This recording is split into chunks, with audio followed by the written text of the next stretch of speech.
Pour profiter pleinement, éteignez les lumières, mettez votre casque ou vos écouteurs, fermez les yeux, relaxez-vous.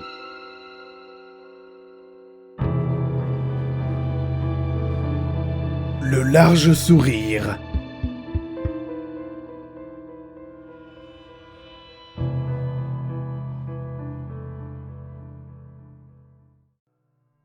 Je m'appelle Cédric Marlin et je suis le scénariste et le réalisateur du long-métrage intitulé « Le large sourire ».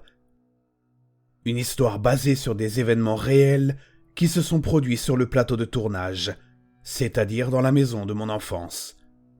Je me suis retrouvé chez moi un soir de week-end. Mes parents n'étaient pas en ville et je revenais d'une soirée pyjama annulée chez un ami. Les lumières étaient allumées lorsque j'ai franchi la porte et je me souviens avoir reçu un appel téléphonique de ce même ami peu de temps après, ce qui allait s'avérer être le dernier événement normal de la nuit.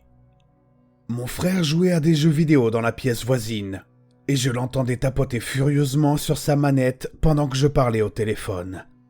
Je me suis promené dans le salon et j'ai mis fin à l'appel téléphonique dans la cuisine, lorsque je me souviens d'avoir entendu une sorte de crissement aigu qui venait de la maison, quelque part. Et je ne pouvais pas savoir d'où il venait, car il résonnait de la même façon dans toutes les pièces où je suis allé enquêter. Ça s'est arrêté environ 1 minute après avoir commencé, et a été interrompu par la sonnerie du téléphone. Mais le téléphone n'était pas dans la cuisine où je l'avais laissé. Il était dans la salle de bain, sur le comptoir devant le lavabo. J'ai répondu au téléphone et il n'y avait personne. J'ai donc raccroché. C'est à ce moment-là que j'ai entendu un bruit de traînée, comme si un gros objet lourd était traîné dans le néant du grenier au-dessus de moi. J'ai suivi le bruit qui passait lentement d'une pièce à l'autre et je me suis retrouvé dans la chambre de mes parents, qui avait encore un lit à eau. Après avoir atteint le mur le plus éloigné, le son s'est arrêté et le téléphone a de nouveau sonné. Mais cette fois, c'est mon ami qui était au bout du fil. Je lui ai raconté ce qui se passait et il m'a dit de faire attention et d'appeler la police.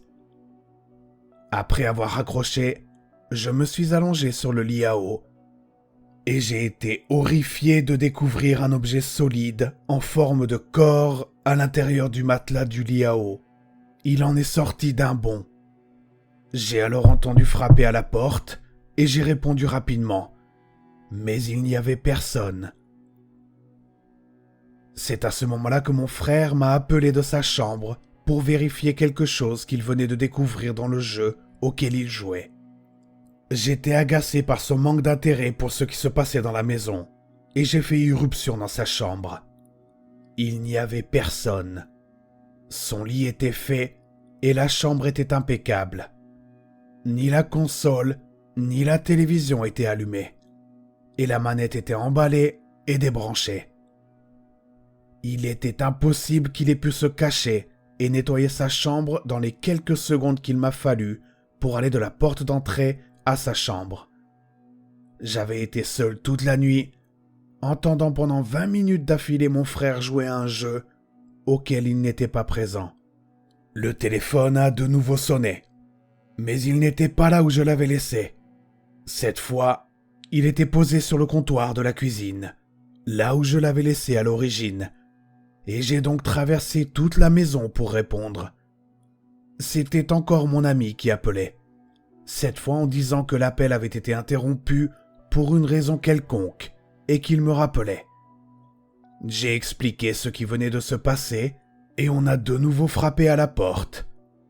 Comme je me trouvais juste à côté, j'ai jeté un coup d'œil par la fenêtre dans les 2 secondes qui ont suivi les coups et il n'y avait personne.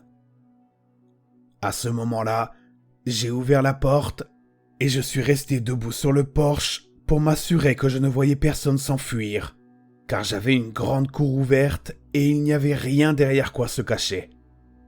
Je suis entré dans le jardin pour regarder autour de moi, mais je n'ai rien trouvé. Je me suis retrouvé engagé dans plusieurs minutes de conversation avant que mon ami ne raccroche.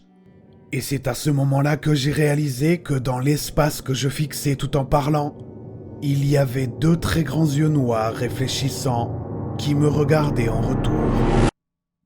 Le personnage était grand et élancé et se tenait à seulement 3 mètres de moi, dans l'ombre projetée par la lumière de la porte d'entrée du garage. Sa caractéristique la plus notable, c'est qu'il portait un sourire inhumainement grand, et il souriait littéralement d'une oreille à l'autre avec des dents métalliques et huileuses. Bien que je l'ai fixé pendant plus de 5 minutes, j'ai fait comme si je ne l'avais pas remarqué.